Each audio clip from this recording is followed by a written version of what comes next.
Hello everyone, स्वागत है आप सबका आपके अपने यूट्यूब चैनल आर के मुनीम केमिस्ट्री क्लासेस पर। देखिए, कई बार स्टूडेंट्स के मैसेजेस आते हैं, सर हमारा कोर्स कब तक कंप्लीट हो जाएगा। स्टूडेंट्स को जो है चिंता रहती है कि कोर्स कब तक होगा, रिवीजन कब करेंगे। और ऐसा नहीं है कि स्टूडेंट्स को चिंता रहती है कि कई बार मुझे भी जो है रातों को नींद नहीं आती। जब डेट आई थी कि भाई एग्ज़ाम जो है 2 अक्टूबर से स्टार्ट होंगे, तो मुझे रात को जल्दी से नींद नहीं आई कि भाई कोर्स कैसे होगा। तो ऐसा नहीं है कि आप ही को चिंता है, आपसे ज़्यादा मुझे चिंता है कि आपका कोर्स कब कंप्लीट होगा।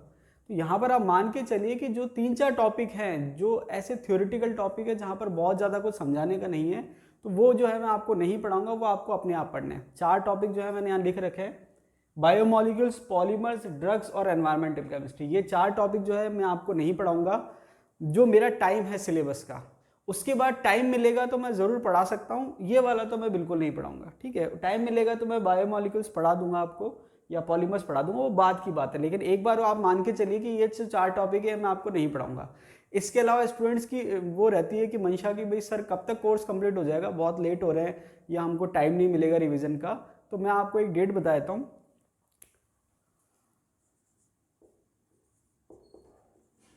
31 अगस्त, मतलब अगस्त के महीने में इन 4 टॉपिक को अगर छोड़ दें, तो इन 4 टॉपिक को छोड़ के बाकी जितना आपका सिलेबस है वो आपकी कंप्लीट हो जाएगा 31 अगस्त को। मतलब 31 अगस्त को जो है आपका पूरा कोर्स जो है इन 4 टॉपिक को छोड़ के वो पूरा हो जाएगा। और ये 4 टॉपिक आपको अपने आप पढ़ना है। उसके बाद मुझे लगेगा कि भाई नीड है कि भाई कुछ पोर्शन समझा सकते हैं, तो मैं यहाँ पढ़ा दूंगा। इसके अलावा आप जो है ये टॉपिक आप सोचोगे कहाँ से पढ़ें कहाँ से नहीं पढ़ें, तो देखिए यहाँ पर आपको मैं एक चीज़ बता दूं कि जैसे आपके मान लीजिए मैंने आपको फिजिकल पूरा करा दिया, इनऑर्गेनिक स्टार्ट हो गया है। इनऑर्गेनिक में आपके केमिकल बॉन्डिंग चल रहा है। केमिकल बॉन्डिंग के बाद आपके 3 टॉपिक और हैं: डी ब्लॉक, पी ब्लॉक और एफ ब्लॉक। जिसमें से डी ब्लॉक जो है कोऑर्डिनेशन केमिस्ट्री, कंसेप्चुअल है, बहुत अच्छा टॉपिक है। एफ ब्लॉक जो है छोटा टॉपिक है लेकिन इंपॉर्टेंट है, काफ़ी एग्जाम में क्वेश्चन आ रहे हैं। लेकिन जो पी ब्लॉक है, पी ब्लॉक जो है बहुत थ्योरेटिकल टॉपिक है। और पी ब्लॉक जैसे मान लीजिए थ्योरेटिकल है तो उसमें प्रॉब्लम ये आती है कि कोई लिमिट नहीं होती है। मतलब जैसे बाकी चीज़ों में या बाकी टॉपिक में तो डिसाइड करना आसान रहता है कि क्या पढ़ना है और क्या छोड़ना है, क्योंकि कंसेप्ट लगभग सारे कवर हो जाते हैं, एग्जाम में आते हैं।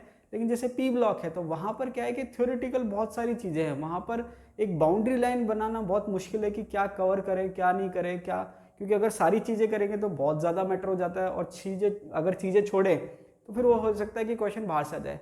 लेकिन कोई प्रॉब्लम नहीं, मैक्सिमम जो है मैं आपको पढ़ा दूंगा, नोट्स में भी आपको मिल जाएगा। इसके अलावा कुछ चीज़ें रह जाएगी तो वो कहीं ना कहीं आपको टेस्ट सीरीज में क्वेश्चन के थ्रू या कहीं ना कहीं मैं आपको ऐड करवाता रहूँगा। आप मान के चलिए कि जिस तारीख तक आपका एग्जाम नहीं होगा तब तक आपके मान लीजिए कि करेक्शन हो या फिर आपके कोई चीज़ ऐड करनी हो या कोई क्वेश्चन ऐड करना हो या थ्योरेटिकल कुछ, वो एंड तक अप टू डेट चलता रहेगा। क्योंकि देखिए 100% कुछ भी नहीं होता है और आपके अंदर पॉसिबिलिटी रहनी चाहिए इंप्रूवमेंट की। ऐसा नहीं है कि आज जो मैंने दे दिया वो बेस्ट है, आज के बाद भी हम कोशिश मेरी पूरी रहती है कि भाई इसके बाद और इम्प्रूवमेंट कैसे किया जा सके।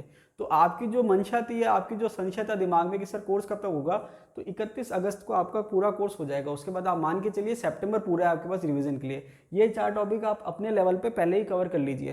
तो आप मान के चलिए 31 अगस्त को आपका कोर्स हो जाएगा। उसका सितंबर पूरा है आपके रिवीजन के लिए और अक्टूबर के सेकेंड वीक में जो है एग्जाम की डेट जो है शेड्यूल दे रखी है आरपीएससी ने।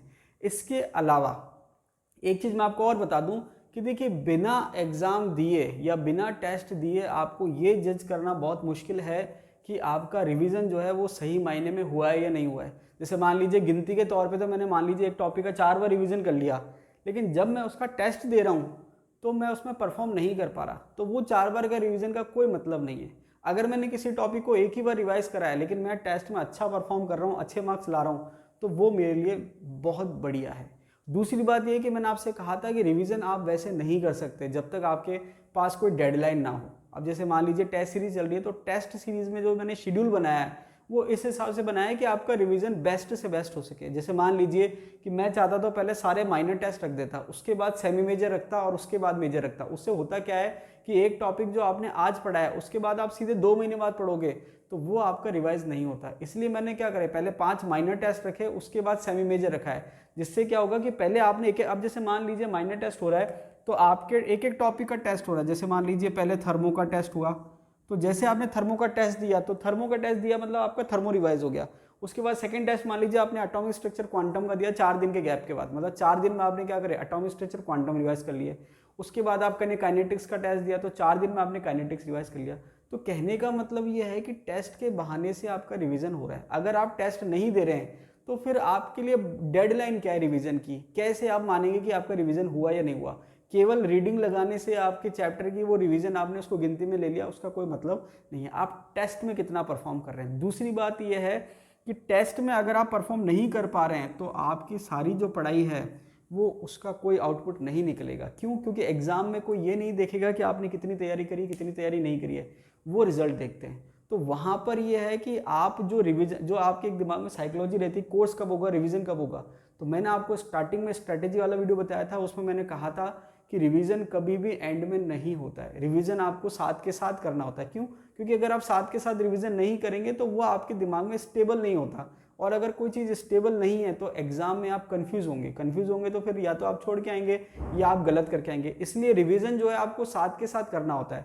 अब आप ऐसे समझिए कि जैसे मान लीजिए स्टार्टिंग में कई स्टूडेंट मुझे कह रहे थे कि सर टेस्ट सीरीज रखिए, नोट्स की हमें ज़रूरत नहीं है।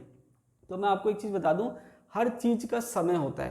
पहले आपको कोई टॉपिक समझना होता है कि भाई टॉपिक क्या है, उसको समझ रहे हैं आप। फिर हमें मैटर चाहिए होता है कि भाई वो टॉपिक हमने समझ लिया, उसको अब हमको याद करना है, ये लिमिटेड जो है बाउंड्री लाइन में हम उसको याद करें। उसके बाद जब हमने टॉपिक समझ लिया, मैटर हमें पास समझ में आ गया, उसके बाद हमको प्रैक्टिस करनी होती है, उसके लिए हमको चाहिए होते हैं एमसीक्यू।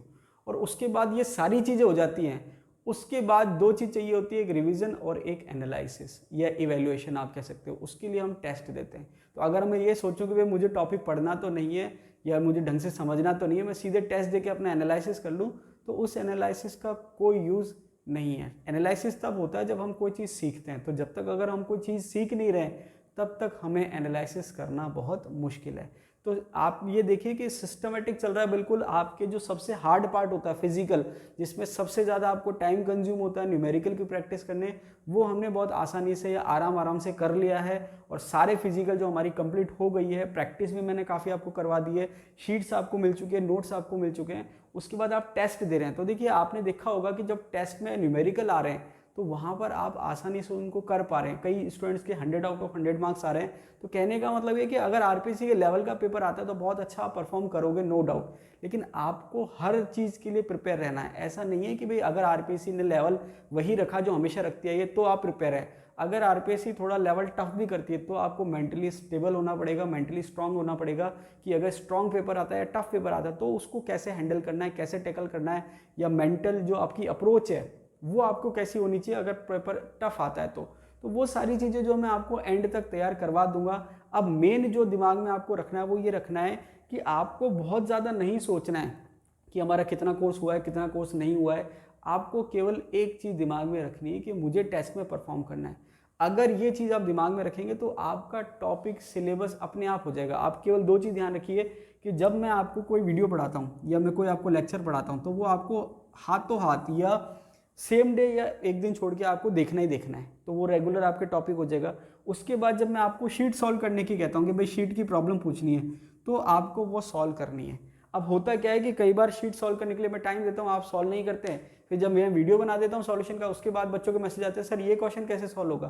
तो भाई अब मैं एक एक क्वेश्चन के लिए थोड़ा वीडियो बना सकता हूँ, तो वो मैं आपको जो टाइम देता हूँ उसी में आपको करना है। उससे होता क्या है कि जब मैं पढ़ा रहा हूँ आप वीडियो देख रहे हैं तो वो एक चीज़ तैयार हो रही है, जब मैं आपको शीट सॉल्व करने कह रहा हूँ तो वो भी आपके टॉपिक तैयार हो रहा है। तो हर स्टेप चल रहा है। पहले आप वीडियो देख रहे हैं उससे आपको तैयार हो रहा है, दूसरा आप शीट सॉल्व कर रहे हैं उससे आपकी तैयारी हो रही है, उसके बाद आप दे रहे हैं टेस्ट, उससे आपकी तैयारी हो रही है, और टेस्ट के बाद मैं आपको सॉल्यूशन का वीडियो देता हूँ, उससे भी आपके इंप्रूवमेंट हो जाता है कि जो क्वेश्चन आपको नहीं आए वो आपने सीख लिया, या जो गलती आपने करी वो आपने इंप्रूव कर ली। उसके बाद माइनर टेस्ट में आपने सब सीख लिया, उसके बाद होगा आपके सेमी मेजर। तो कहने का मतलब ये है कि आप एक टॉपिक को कितनी बार पढ़ पा रहे हैं। सबसे पहले आपने वीडियो में समझा, उसके बाद आपने शीट सॉल्व करी, उसके बाद आपने माइनर टेस्ट दिया, माइनर शीट सॉल्व करी, प्रैक्टिस वो क्वेश्चंस पूछे, क्वेश्चन का मैंने प्रॉब्लम सॉल्विंग वीडियो बनाया, वो आपने देखा और इंप्रूवमेंट हुआ।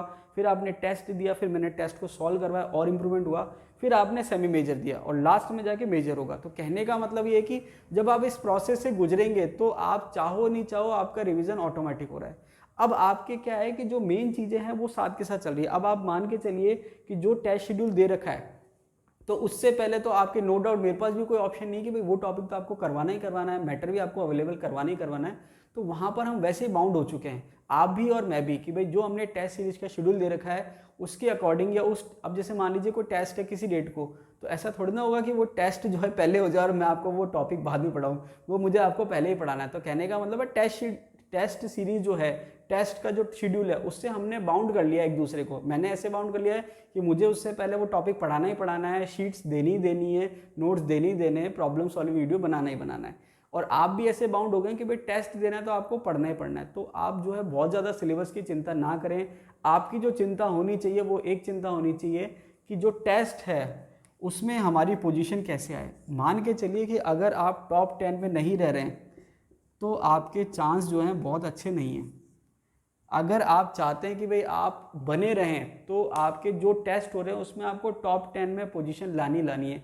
अगर आप टॉप 10 में पोजीशन नहीं ला पा रहे हैं तो फिर आप मान के चलिए कि आपके चांसेस बहुत अच्छे नहीं है। ऐसा नहीं है कि 10 के बाद वालों के चांस नहीं है, लेकिन अगर आप चाहते हैं कि आप स्ट्रॉन्ग पोजीशन में रहें और आपके सिलेक्शन के चांसेस ज़्यादा रहें तो उसके लिए आपको टॉप 10 में आना है।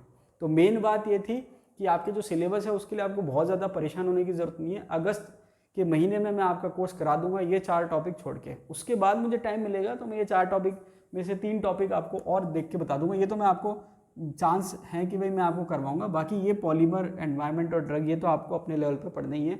और दूसरी बात ये कि जो सिंपल टॉपिक है वो आप एनसीईआरटी से पढ़ सकते हैं, कोई प्रॉब्लम नहीं है। एनसीईआरटी अच्छी बुक है और बहुत ज़्यादा डीप में जब कोई टॉपिक नहीं जाते हैं तब एनसीईआरटी सफिशिएंट होती है। लेकिन जब डिटेल में कोई क्वेश्चन जाता है, डीप में जाता है या लेवल जब बढ़ता है ग्रेजुएशन या पीजी लेवल, तब जाके फिर वहाँ दिक्कत आती है। लेकिन मैक्सिमम जो क्वेश्चन है 70% जो है वो आपके 11-12 लेवल से हो जाते हैं। लेकिन प्रॉब्लम ये आती है कि हम थ्योरी तो पढ़ लेते हैं लेकिन हमारे क्योंकि कंसेप्ट स्ट्रांग नहीं होते तो हम कंसेप्चुअल क्वेश्चन नहीं कर पाते। लेकिन जो डायरेक्ट क्वेश्चन है वो आप आसानी से कर सकते हो।